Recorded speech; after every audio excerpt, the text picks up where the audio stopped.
আমি না কিন্তু আমি তোর অনেক দূরে।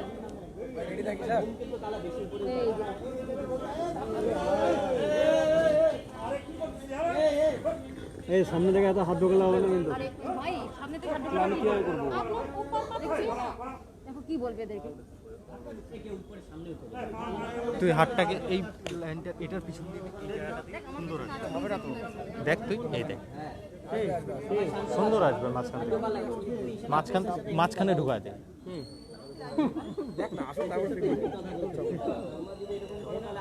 শিলিগুড়ি এনজিপি স্টেশনে কিন্তু এসে পৌঁছেছেন রাজ্যপাল জয়দীপ ধনকর, আর কিছুক্ষণের মধ্যেই কিন্তু তিনি এসে পৌঁছবেন প্ল্যাটফর্মের বাইরে এবং সেখান থেকে সোজা গাড়ি করে সড়ক পথে তিনি পৌঁছে যাবেন শিলিগুড়ি স্টেট গেস্ট হাউস।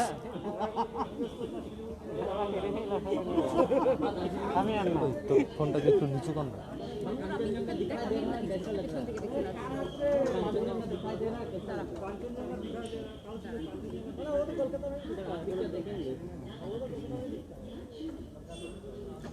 রাতে একটু আসলে আমি তো আগে লাইভ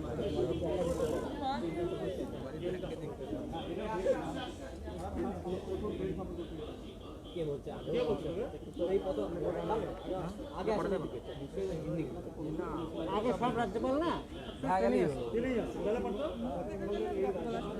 ওজন বলবে বন্ধুত্বের সামনে আমার ত্রিপাঠী হ্যাঁ ত্রিপাঠীও ট্রেনে আসছে। গান্ধী তো রেগুলার ট্রেনে আসছে।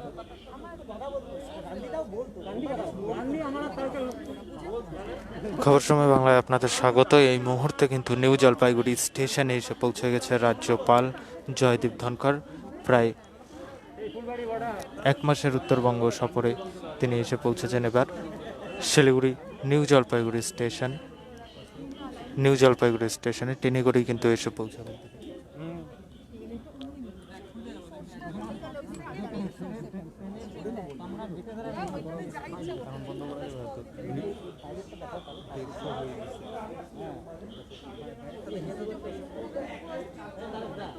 দেখলা ট্রেন আগে চলে আসলো। হ্যাঁ বললে 6টার সময় ঢুকবে। হ্যাঁ 6টা 6:30 বাজতে চলে 6:40। হ্যাঁ 6:40 এর ট্রেন অ্যাডভান্স এসে অ্যাডভান্স চলে আসছে না। আমরা তো 6টার সময় ঢুকবো। আমি ভাবছি রিটার্নটা নিয়েছি না, নাহলে কিন্তু এই এসে দেখো ওইখানে দাঁড়া করা যাবে।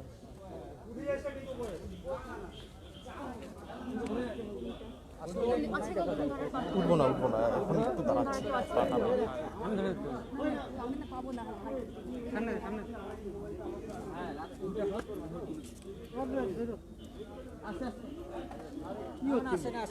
শিলিগুড়ি নিউ জলপাইগুড়ি স্টেশনে কিন্তু এসে পৌঁছেছেন রাজ্যপাল জয়দীপ ধনকর। প্রায় এক মাসের উত্তরবঙ্গ সফরে এবার এসে পৌঁছেছেন তিনি। ট্রেনে করেই এবার এসেছেন রাজ্যপাল। এবং আপনাদের জানিয়ে রাখি এখান থেকেই কিন্তু রাজ্যপাল সোজা সড়ক পথে পৌঁছে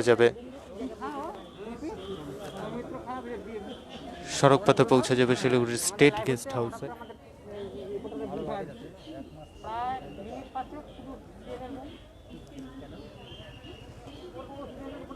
প্রায় পুলিশের ছয় লাভ এই এলাকা আপনারা দেখতেই পাচ্ছেন। তিনি কিন্তু এই মুহূর্তে রয়েছেন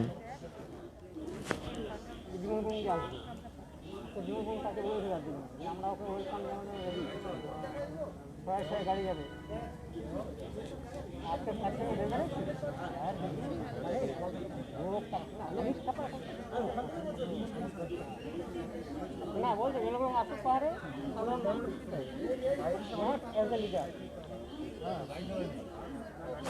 তিনি কিন্তু নিউ জলপাইগুড়ি স্টেশনে এসে উপস্থিত রয়েছে এবং কিছুক্ষণের মধ্যেই বাইরে এসে উপস্থিত হবে এবং তারপরেই সোজা সড়ক পথ দিয়ে তিনি পৌঁছে যাবেন শিলিগুড়ি স্টেট গেস্ট হাউস। এবং গতকাল শিলিগুড়িতে সাংবাদিক বৈঠক করে কিন্তু তিনি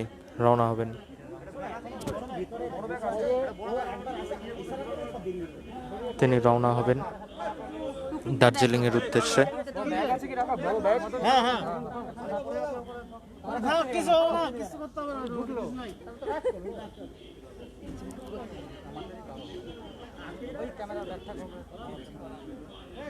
শিলিগুড়ির নিউ জলপাইগুড়ি স্টেশনে কিন্তু এসে পৌঁছেছেন রাজ্যপাল জয়দীপ ধনকর। স্টেশনের এই মুহূর্তে স্টেশন চত্বরে রয়েছেন তিনি, তবে আর কিছুক্ষণের মধ্যেই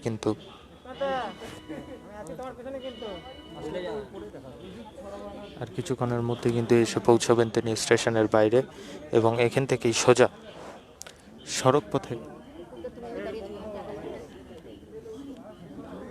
সড়ক পথে তিনি পৌঁছে যাবেন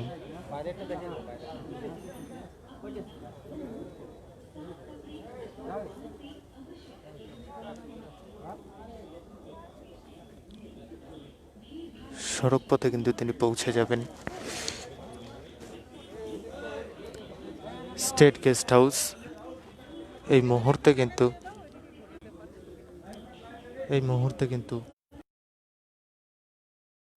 কিন্তু আপনারা দেখতেই পাচ্ছেন পুলিশের 6 লাখ এই জায়গা, এবং যারা সাধারণ যাত্রী রয়েছে তাদেরকেও কিন্তু বেশ কিছুক্ষণ অপেক্ষা করে থাকতে হচ্ছে, যেহেতু রাজ্যপাল জগদীপ ধনকর এসে পৌঁছেছেন এবং তার সুরক্ষায় কিন্তু রয়েছে বিশাল পুলিশ পাহারা।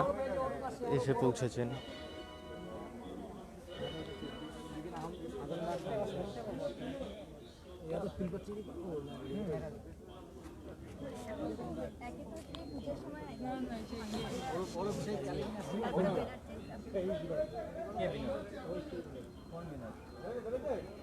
কি হলো?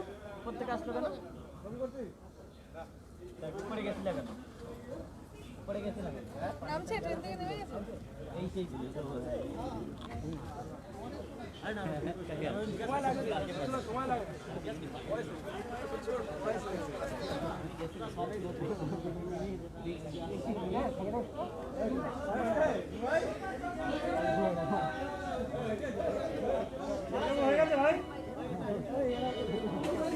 ও টুকটুক দা, ঠিক করে দাঁড়াও টুকটুক দা।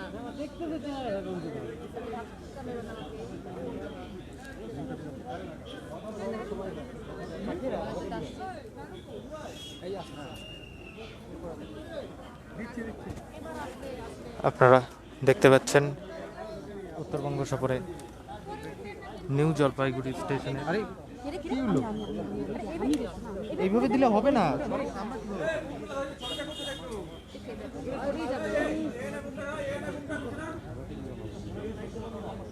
মোবাইলটা হালকা নিচে কর না, হালকা নিচে কর।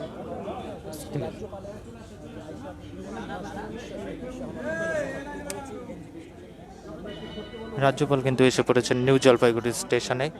এই মুহূর্তে আপনারা দেখতে পাচ্ছেন সরাসরি খবর সময় বাংলার মাধ্যমে।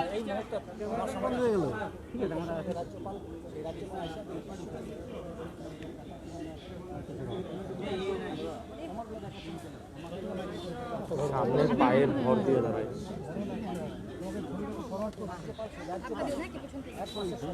মোবাইলটা একটু নিচে কর না রে। দাদা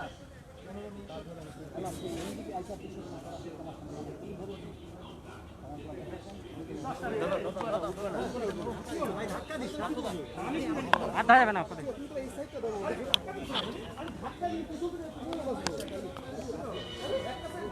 এই তো উপরে উঠে যাবো। উপরে উঠবেন না, কিন্তু পিছনে দেখা যাবে না।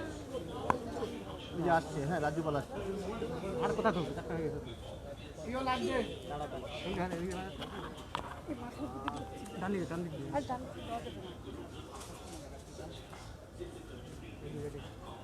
কেউ লাফাবে না।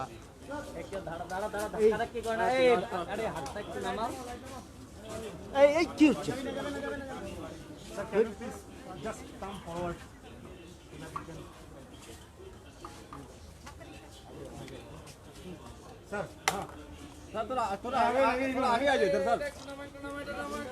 এই কি হচ্ছে?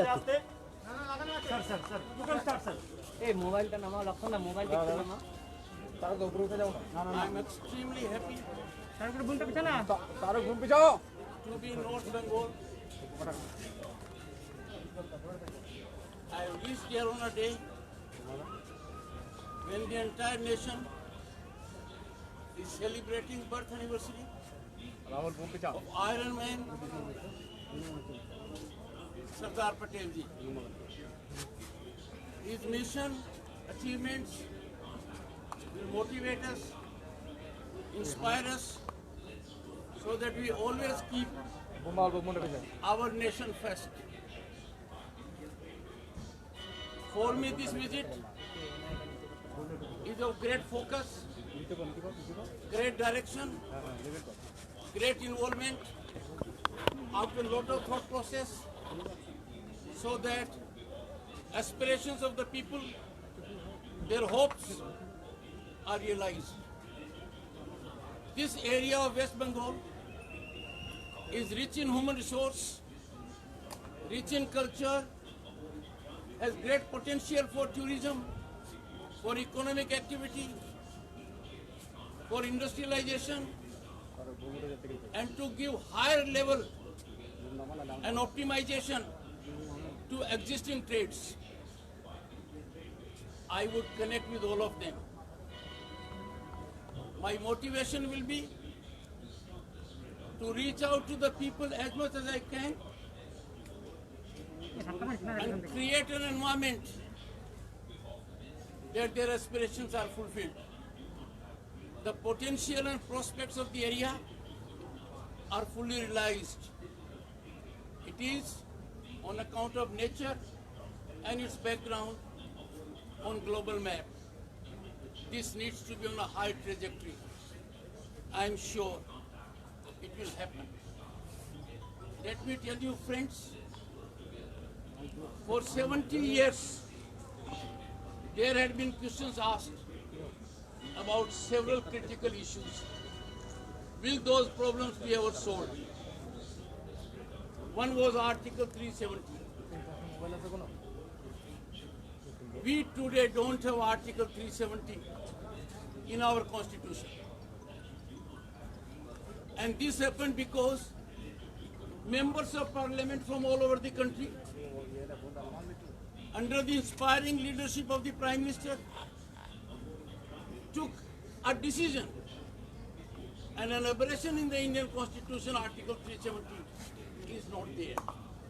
The indication is that even most difficult problems that have been with us for decades, problems of which we never thought there could be solution, a solution has been found. Acceptable solution. Solution that has gone down our throat seamlessly. Another issue of Ram Mandir, was pending for long.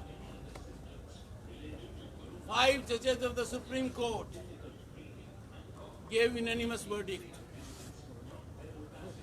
The world has accepted it. It has been acclaimed all around. And we have an answer. लोग पूछते थे राम मंदिर कब बनेगा? That issue is closed. Closed pleasantly for the people, pleasantly for the nation, as a tribute to the sagacity of our judicial system and our political class. Similarly, all over the country there are some issues. There are issues in this part of West Bengal also. Those issues will be similarly addressed with greater maturity, with deep understanding, insightful approach, considering the aspirations of the stakeholders. I have no doubt that as constitutional head, it is my solemn duty to know about it in detail, come to grips of it, and then make constructive way forward. I have no doubt there is no problem in India which can't be solved as per Indian Constitution. Our Indian Constitution, the constitution of the largest democracy, provides for every answer, and the answer shall be there. I am worried on 3 counts. I am worried about governance in the state of West Bengal. The governance is getting away from rule of law. The governance is getting away from constitution. I don't want people of the state to lose hope that there can be no free elections. I don't want people to lose hope there can't be fair elections. I don't want people to carry an impression there will be violence during elections.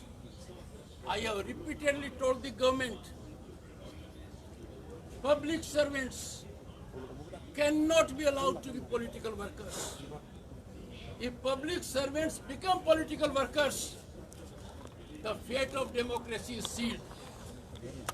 I have repeatedly warned senior people in IPS and IAS, time for them to give up their political hat. Time for them to believe in their conduct. Time for them to act as public servants. Time for them not to be political foot soldiers. Some of them have seen writing on the wall. कुछ के अभी समझ में नहीं आया है, बहुत बड़ी गलती कर रहे हैं। कानून में बहुत बड़ी ताकत है। भारतीय प्रजातंत्र के साथ सरकारी कर्मचारी यदि अगर राजनीतिक कार्यकर्ता की तरह काम करता है तो वो भारत की मूल भावना पर, प्रजातांत्रिक भावना पर कुठाराघात करता है। राज्यपाल होने के नाते मेरा दायित्व है to preserve, defend an Indian constitution, और ये बर्दाश्त नहीं हो सकता। मैं मीडिया के लोगों से कहना चाहता हूं, क्या राज्यपाल की बात गलत है? क्या सरकारी कर्मचारी को राजनीतिक काम करना चाहिए? क्या आप इस चीज को बर्दाश्त कर सकते हैं कि चुनाव में सरकारी व्हीकल का उपयोग हो, सरकारी दफ्तर और थाने का उपयोग हो, चुनाव में वायलेंस हो? हमारा प्रांत जिस पर पूरी दुनिया की नजर है, इतना बड़ा कल्चरल सेंटर दुनिया में कहीं नहीं है, उसको हम कलंकित करें, प्रजातांत्रिक व्यवस्था को धूमिल करें? सर, पॉलिटिकल मॉडल कोई सप्ताह नहीं जाता जब मेरे सामने एक खबर नहीं आती है। Political violence, political killings, bombs का उपयोग फ्रीली होता है। कोई अंकुश नहीं कि बम कहां बनाया जाता है। कितने लोग हताहत हो चुके हैं। आखिर हम जा कहां रहे हैं? क्यों हमने रिटायर्ड लोगों को बड़े बड़े पद दे रखे हैं? सरकारी खजाना उनसे खाली हो रहा है। रिटायर्ड डीजीपी प्रकाश का स्टेट सिक्योरिटी एडवाइजर है, और सिक्योरिटी का क्या हाल है हम अंदाजा लगा सकते हैं। एक दूसरे वरिष्ठ आईएएस अधिकारी है, आईपीएस अधिकारी है, प्रिंसिपल एडवाइजर इंटरनल सिक्योरिटी, और अल-कायदा ने पांव फैला रखी है। Where is our intelligence? All therefore I am saying is, समय आ गया है संविधान से दूर सरकार में हटे। पावर कॉरिडोर्स में उन लोगों का प्रवेश जिनके पीछे कानून की ताकत नहीं है, वो कंसल्टेंट हो या कोई हो, पावर कॉरिडोर्स को वो कंट्रोल करते हैं। पावर कॉरिडोर्स में उनका रेड कार्पेट ट्रीटमेंट होता है, सरकारी तंत्र उनके सामने नतमस्तक होता है। ये बर्दाश्त नहीं हो सकता। वही आदमी सत्ता का उपयोग कर सकता है जिसको सत्ता उपयोग करने का अधिकार है। I will be here for few weeks. I will take your questions before I bring an end to my trip. इस दौरान राज्य के जितने भी विश्वविद्यालय हैं नॉर्थ बंगाल में, उनके वाइस चांसलर से मैं चर्चा करूंगा। शिक्षा के हालात सुधरे, गंभीर मंत्रणा होगी। समय समय पर मैं आपसे रूबरू होता रहूंगा। बहुत बहुत धन्यवाद। थैंक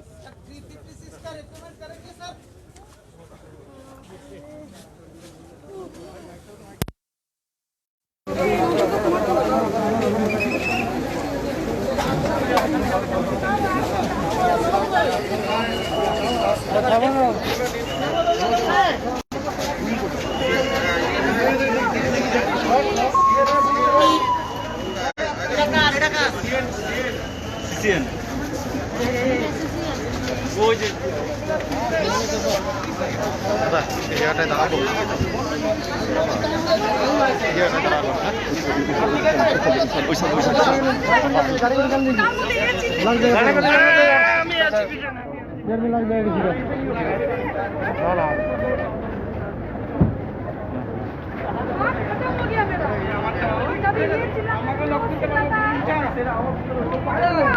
সড়ক পথে স্টেট গেস্ট হাউসের উদ্দেশ্যে রওনা দিল রাজ্যপাল জগদীপ ধনকর।